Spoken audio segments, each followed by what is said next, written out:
Orlando shines in sunlight, but when darkness falls, its quiet streets remember every scream. A man slumped beside a hammer-stained wall. An old veteran fell on a cracked sidewalk. A reporter's blood smeared across his camera lens. Or a driver's lifeless hand gripped the wheel, a single bullet freezing time at a green light. Each scene left behind silence, each verdict years long, yet none could return the lives already lost. Because behind every verdict, there is a heartbeat that hasn't yet finished telling its story.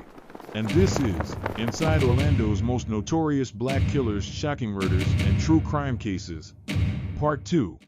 Welcome back to Justice Reversed, where real crimes meet real justice. Number 1. Jose Rafael Cantarero.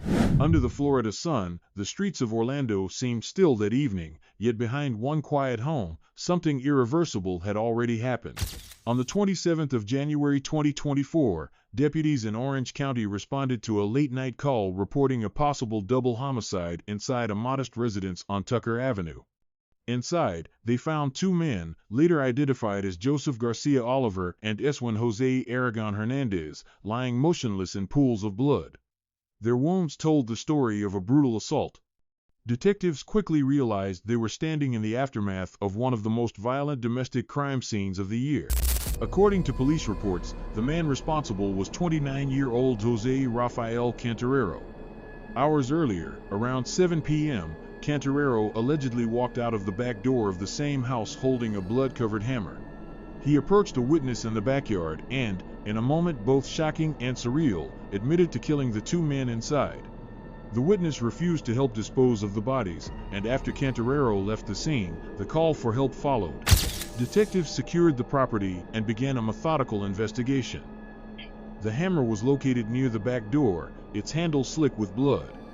Inside, walls bore the pattern of repeated impacts, evidence of rage directed at close range. Both victims suffered catastrophic head trauma, confirming that the weapon found nearby had delivered the fatal blows. Blood spatter analysis indicated the attacker stood within arm's reach of each man, swinging multiple times with deliberate force. Cantarero's movements after the murders were reconstructed through witness statements and surveillance footage. Investigators believe he went to another address to shower and change his clothes before arming himself with an AR-15 style rifle. By 10 p.m., deputies received the call from the initial witness describing the hammer, the confession, and the horrific scene inside. While officers processed the evidence, a silver Chevrolet Sonic returned to the property. Behind the wheel was Cantarero himself. He was detained immediately, without resistance. During questioning, Cantarero denied any involvement and claimed he had not been at the house that night. Detectives, however, noted a red splotch on his forearm resembling blood. The detail was minor but telling. Combined with the physical evidence and the witness testimony, it anchored the prosecution's case. The motive, police said, was revenge. Cantarero believed the victims had pressed charges against him in a prior case. Investigators ruled the murders as deliberate, not impulsive. The hammer's presence, the timing, and his attempts to hide the aftermath pointed to premeditation. There were no indications of mental illness or accomplices. Cantarero was charged with 2 counts of first-degree murder with a weapon and booked into the Orange County Jail without bond. The case remains in pre-trial proceedings under state jurisdiction. For the families of Joseph Garcia Oliver and Eswin Jose Aragon Hernandez, the courtroom offered little comfort. Justice moved forward, but grief stayed behind. One hammer, 2 lives, and a single act of vengeance turned a quiet Florida evening into a permanent crime scene. Before moving on, if this truth hits you, press hype stand with the forgotten, amplify justice, and make sure silence never buries the voices of the lost. Number 2. Charlie James Hall. Beneath the bright skyline of Orlando, where the city's pulse never fades, some crimes remained hidden under layers of time and silence. In 1987, the west side of downtown Orlando became the backdrop for a string of violent attacks that targeted the city's most vulnerable residents. 2 men, Lawrence Stewart and Louis Holloway, were found brutally beaten in separate incidents weeks apart. Their deaths marked the darkest point of a 2-month robbery spree that left detectives chasing a phantom. For more than 3 decades, the case stayed cold, a file growing older as the city moved on. At the center of the story was a name that meant nothing in 1987 but everything by 2022, Charlie James Hall. At the time of the murders, Hall was just 18, drifting between petty crimes and addiction. Police records show he stalked the downtown streets at night, attacking homeless men as they slept on cardboard or walked alone under dim streetlights. He used a metal pipe or steel rebar, objects as common as they were deadly, to strike victims in the head before robbing them of small amounts of cash or cheap wristwatches. Between August and October 1987, Hall committed at least 16 robberies, 2 of which turned fatal. On August 24, Lawrence Stewart was found unconscious in the grass along West Robinson Street, his skull shattered. He died weeks later in the hospital. On September 4, Louis Holloway was ambushed in a parking lot on Livingston Street and succumbed to his injuries 2 days after the attack. Hall was arrested later that year for several robberies but denied any role in the homicides. Without DNA evidence to connect him, police could not file murder charges. The years passed. Hall served time for robbery, was released, and eventually built a quiet life. He married, worked, and avoided trouble. But the evidence from 1987, blood-stained clothing and trace materials, remained sealed in storage. When the Orlando Police Department created its cold case unit in 2021, detectives revisited more than 250 unsolved files. They noticed patterns between Hall's robbery spree and the 2 unsolved murders. Using modern DNA technology, forensic specialists developed new genetic profiles from the preserved evidence. In January 2022, detectives arrived at Hall's home with a warrant for a DNA swab. When the results came back, the match was undeniable. The blood found at both murder scenes belonged to him. Investigators said Hall wept when confronted with the evidence and confessed, claiming he had been haunted by the crimes for decades and blamed his actions on drugs and hearing voices. On the 7th of February 2022, he was arrested again, 34 years after his first confession to robbery. In court, Hall was charged with 2 counts of first-degree murder and ordered held without bond. Detectives described his cooperation as emotional but steady. For those who remembered the fear of 1987, justice arrived quietly, too late for the victims but never forgotten. 1 pipe, 2 lives, and 34 years later, the silence finally spoke. Number 3. Jerry Dorisme. Under the fireworks of Independence Day, a quiet Florida neighborhood became the scene of a horror no one could have imagined. On the 4th of July 2024, Rose Duista left her apartment at the Palmetto at Lakeside Complex in Orlando to visit a friend. It was early evening, still light outside, and she never made it to her destination. Hours later, her cell phone and shoes were discovered on a staircase. The search that followed led to a small, locked utility closet where she was found with severe stab wounds, barely alive. Despite CPR and emergency care, Rose died from her injuries. Investigators immediately launched a large-scale manhunt. Surveillance footage from a nearby store showed a man purchasing a 12-inch kitchen knife just before the attack. Later that same evening, cameras inside the complex recorded the same man following Rose from a distance as she walked between buildings. Detectives identified him as 28-year-old Jerry Dorisme, an undocumented Haitian national described by witnesses as heavyset and often seen loitering near children in the area. Detectives collected the knife's packaging from the crime scene and began tracing the suspect's movements. The footage was released to the public, generating dozens of tips. In a pivotal break, Dorisme's own father contacted authorities after recognizing his son in the images. The Orange County Sheriff's Office, joined by the Florida Department of Law Enforcement, tracked Dorisme for several days.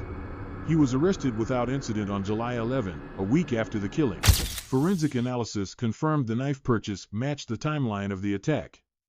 Inside the utility closet, technicians recovered trace DNA and fibers linking Dorisme to the scene. Autopsy results revealed multiple stab wounds and evidence of sexual assault. Investigators concluded that Dorisme had followed the girl, forced her into the closet, and stabbed her repeatedly before leaving her to die. Detectives also uncovered a disturbing history. Dorisme had previously been arrested for domestic violence and was convicted in 2021 of child abuse, downgraded from a molestation charge. Just weeks before the murder, police detained him under Florida's Baker Act after he was seen walking with a knife and talking incoherently about Russians and a woman named Kat. Despite these warnings, he was released back into the community.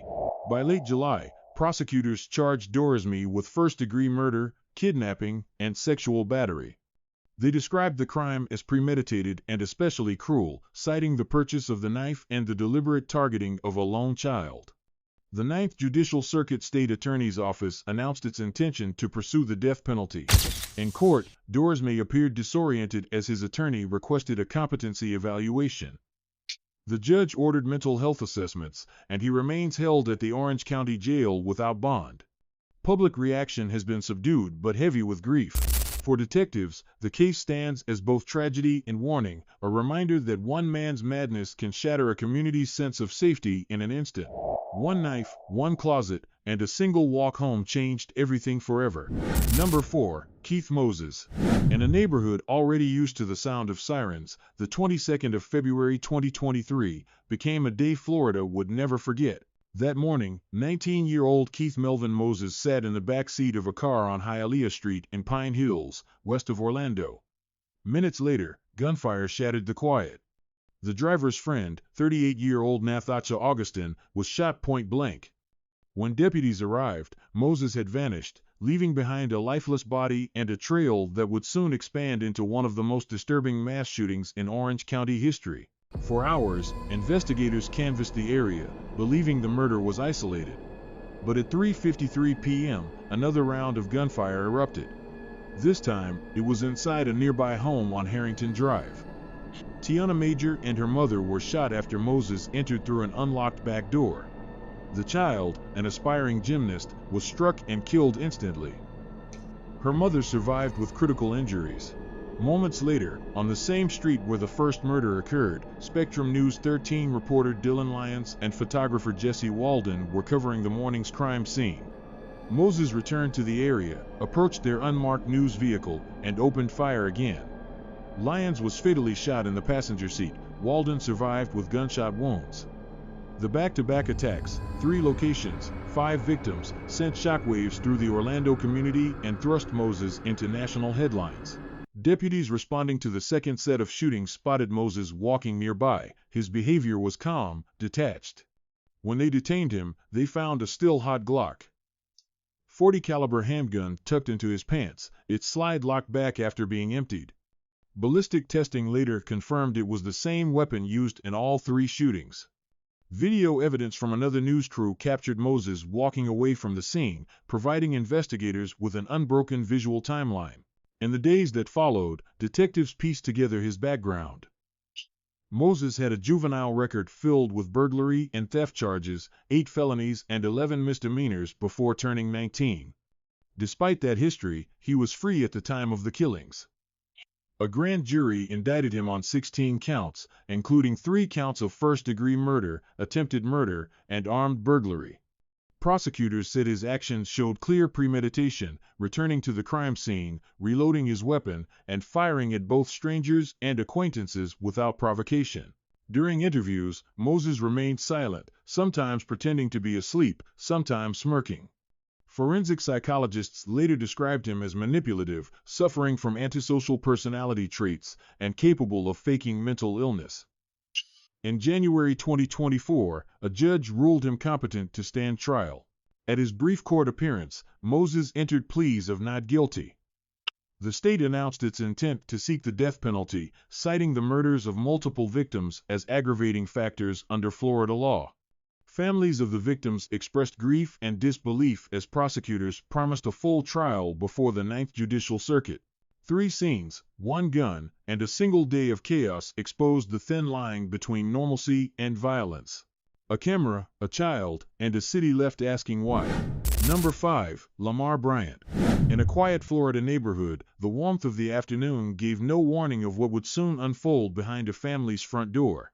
On the 25th of March 2025, 41-year-old Lamar Antonio Bryant spent the day moving between liquor stores and storage units, his behavior increasingly erratic. Neighbors later told detectives that Bryant appeared intoxicated when he picked up his daughter from school, slurring his words and smelling strongly of alcohol. Before heading home, he stopped by a storage facility, retrieving 2 black Glock handguns, one fitted with a laser sight. He placed the weapons in his daughter's purse and instructed her to hide them near the house when he noticed a police helicopter overhead. What followed was a chain of deliberate steps that prosecutors would later call premeditation. The helicopter left. Bryant retrieved one of the guns, entered the home on West Livingston Street in Orlando, and followed his wife, 42-year-old Takesha Renee Eads, into the bathroom. Moments later, 3 sharp gunshots echoed through the house. Inside, the woman known in her community as a teacher, performing arts director, and church mentor lay dead from a gunshot wound to the head. Detectives pieced together the timeline within hours. Bryant's daughter told investigators about the 2 firearms, the stop at the storage unit, and the instructions to hide the weapons. A 911 call came from Takesha's father, who reported that his son-in-law had shot his daughter.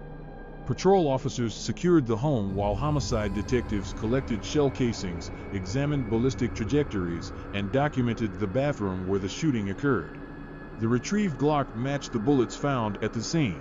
The investigation quickly turned toward Bryant, whose criminal record stretched back years. He had multiple arrests in 2023 for selling cocaine and fentanyl and had been released on bond for a narcotics charge just weeks before the killing. He was also on probation for firearm possession. Detectives discovered that Takesha had filed for divorce, a step Bryant reportedly refused to accept. That rejection, investigators believe, turned into the motive for murder. The following morning, deputies with the Orange County Sheriff's Office tracked Bryant to Kissimmee, where he was arrested without incident. Detectives noted he appeared dazed and offered no resistance. During questioning, he provided no statement about the shooting. Prosecutors later confirmed the charge as first-degree premeditated murder, citing both intent and preparation, the storage stop, the concealed firearms, and the timing of the attack once law enforcement aircraft had left the area. In court, Bryant was ordered held without bond. The brief hearing drew limited public attention, though local coverage emphasized the loss of a respected educator and mother of 4. Friends and colleagues remembered Takesha as a dedicated mentor, while law enforcement officials described the case as a grim reminder of how domestic violence can escalate without warning. The community quietly mourned, aware that a woman known for inspiring children had been taken by the person she trusted most. 1 marriage, 2 guns, and a final act of denial left love replaced by silence. Number 6. Samuel Stevens. Under the dim lights of a North Orlando plaza, a single bullet turned an ordinary evening into a tragedy that stunned an entire community. On the 7th of February 2023, 60-year-old Angela Sutton Washington, a U.S. Army veteran of Operation Desert Storm, stopped at a convenience store on her way home. She was a mother, grandmother, and retired servicewoman who had survived war zones abroad, only to lose her life steps away from her parked car. At approximately 6:51 p.m., gunfire erupted outside the store at 5100 North Lane. Washington, walking through a group of young men loitering by the entrance, was struck and fell to the sidewalk as a dark-colored Mazda 3 sped away. Witnesses scrambled for cover while the shooter disappeared into the night. Homicide detectives from the Orlando Police Department arrived within minutes. Surveillance cameras from nearby businesses captured crucial moments, a vehicle circling the plaza, headlights dimmed, before several muzzle flashes pierced the frame.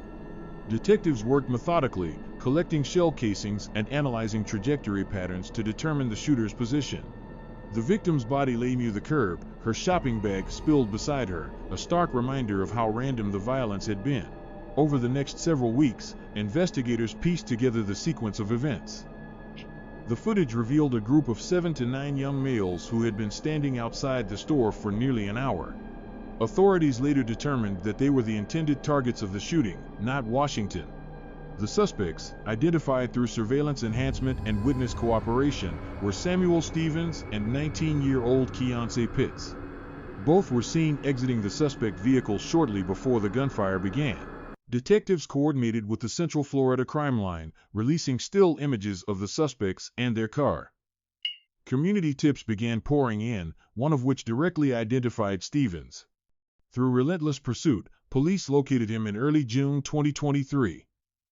He was arrested without incident and charged with first-degree murder with a firearm. Days later, on June 13, officers tracked down Pitts and took him into custody. Both arrests were broadcast by local media, showing the suspects in handcuffs being led to patrol cars, a grim closure to a 4-month manhunt. The Ninth Judicial Circuit State Attorney's Office later confirmed both young men would face prosecution as adults. Detectives emphasized the efficiency of digital forensics and citizen cooperation in solving the case, noting that every call mattered. Ballistic testing linked a recovered firearm to shell casings found at the scene, establishing a clear chain of evidence against the defendants. In court, the hearings were brief. Neither defendant entered a plea, and both were ordered held without bond. The proceedings drew modest public attention but deep private sorrow from Washington's family. Her son, Fernando, said the arrests offered relief but not closure, describing the act as senseless and avoidable. The investigation remains a stark portrait of how random violence erases lives meant to be safe at home. One stray bullet, one veteran lost, and one city still searching for peace. Number 7. Nicholas Carrasquillo. A single minute of rage on a Florida highway turned an ordinary Monday morning into an irreversible tragedy. On the 22nd of January 2024, 26-year-old military veteran Nicholas Carrasquillo left his Orlando home for work just after sunrise. Minutes later, at an intersection on East Colonial Drive, a simple traffic disagreement escalated into a deadly road rage encounter. His victim, 30-year-old David Alexander Sly, was a new father heading to his first day at a new job, a morning meant to mark a beginning, not an end. Witnesses later told investigators the two drivers exchanged honks and gestures after one car cut the other off. At the red light near Lake Baldwin Lane, Carrasquillo's frustration peaked. He honked repeatedly and flashed his high beams, while Sly rolled down his window to shout back. When the light turned green, Sly's vehicle remained still. What happened next lasted less than a minute but changed lives forever. Carrasquillo reached into his glove box, pulled out a handgun, and opened his car door. With one foot still on the brake, he fired a single warning shot into the pavement. 3 seconds later, he aimed directly at Sly's Chevrolet Impala and fired 5 more times. One bullet struck Sly in the head, killing him instantly. His car drifted forward, crashed into a pole, and came to rest on the sidewalk. Calls flooded into 911 at 6:30 a.m. When officers arrived, they found 6 shell casings on the road and a crashed sedan with the driver unresponsive. Surveillance cameras from nearby businesses captured flashes of gunfire and confirmed the timing of the shots. Carrasquillo, instead of fleeing, parked in a nearby Best Buy lot and waited. When police approached, he surrendered peacefully, admitting he had fired but claiming it was self-defense. The Orlando Police Department's homicide unit secured the area, interviewed witnesses, and collected ballistic evidence. Detectives also reviewed surveillance video and obtained Carrasquillo's recorded confession. He said he had been provoked, insisting the victim dared him to shoot and that he only intended to maim, not kill. Prosecutors rejected the claim, pointing out he could have simply driven away. In interviews, Carrasquillo's father described his son as a decorated veteran who returned from service with psychological scars, struggling with tinnitus, hearing loss, and post-service anxiety. Yet those details did not outweigh the evidence. A grand jury indicted him on charges of second-degree murder with a firearm and shooting into an occupied vehicle. The trial took place in early 2025 before the Ninth Judicial Circuit Court. After deliberating less than 2 hours, jurors found Carrasquillo guilty. The judge sentenced him to 50 years in prison, citing the unnecessary nature of the violence. Sly's family wept in court, describing him as a devoted father whose life was taken over nothing. For Orlando, it was another reminder of how fleeting life can be behind the wheel, when anger replaces restraint, and a trigger replaces reason. One green light, one bullet, and 51 seconds that ended 2 futures. Number 8. Tommy Lagree. In a quiet Orlando neighborhood, one pull of a trigger ended a young man's life and shattered 2 families forever. On the evening of the 26th of September 2025, Tommy Lagree Jr. sat inside a parked van on Keith Place with 2 friends. They were smoking marijuana, laughing, and passing around a Taurus 9mm handgun that Lagree had tucked into his waistband. What began as a casual hangout among young men turned into a sudden, deadly encounter that would make national headlines and lead to one of Florida's youngest murder defendants being charged as an adult. Around 6 p.m., Jeriel Benjamin Huertas rode his bicycle past the van. What happened next remains unclear even to investigators, but witnesses said Lagree aimed the weapon and fired. The single shot struck Huertas in the head, knocking him off his bike onto the pavement. The sound of gunfire echoed through the block as the van doors flew open and the teens fled on foot. Huertas was found lying on top of his bicycle, unresponsive. He was transported to the hospital, where he was pronounced dead the next morning. As sirens approached, a helicopter tracked two figures running through the neighborhood. Investigators quickly obtained home DVR footage showing Lagree and another young man rushing into a nearby residence just minutes after the shooting. The video captured them frantically changing clothes and cutting Lagree's hair in an apparent attempt to disguise his appearance. Detectives later confirmed the footage's authenticity through time-stamped comparison with 911 call logs. By dawn, homicide detectives from the Orange County Sheriff's Office had identified Lagree as the prime suspect. The next day, he arrived at the station accompanied by an attorney and turned himself in without resistance. He admitted to firing the gun but offered no clear reason for doing so. Forensic analysis later linked the Taurus 9mm pistol, found in a backpack at a home on Carrasquillo Terrace, to shell casings recovered at the crime scene. A second man, identified weeks later, was detained on October 7 for helping Lagree hide the weapon and discard his clothes. He confessed to assisting the teenagers escape and transferring the gun to another person before it was recovered. The investigation moved swiftly. Detectives built a timeline using surveillance footage, eyewitness testimony, and digital evidence. By late November, the state attorney's office formally charged Lagree as an adult with second-degree murder with a firearm and possession of a firearm by a minor. Prosecutors cited the deliberate use of a loaded weapon as justification for adult prosecution, even without proven premeditation.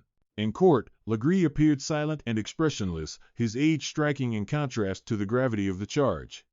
The victim's family did not speak publicly, but prosecutors described the case as a devastating example of teenage impulsivity turned fatal. Public attention centered on youth violence and illegal firearm access in Florida communities. 2 young lives, one taken, one imprisoned, forever altered by a single reckless moment. In the silence after the gunfire, the cost of one bullet became painfully clear. These aren't just crimes, they're warnings etched into the streets, reminders of how easily a single decision can turn ordinary lives into headlines and homes into crime scenes. And if this deep dive into Orlando's most notorious killers left you questioning what drives people to such extremes, you won't want to miss what's coming next. Subscribe to Justice Reversed, hit that notification bell, and be the first to uncover the next chilling chapter in America's true crime reality, where truth is always stranger than fiction.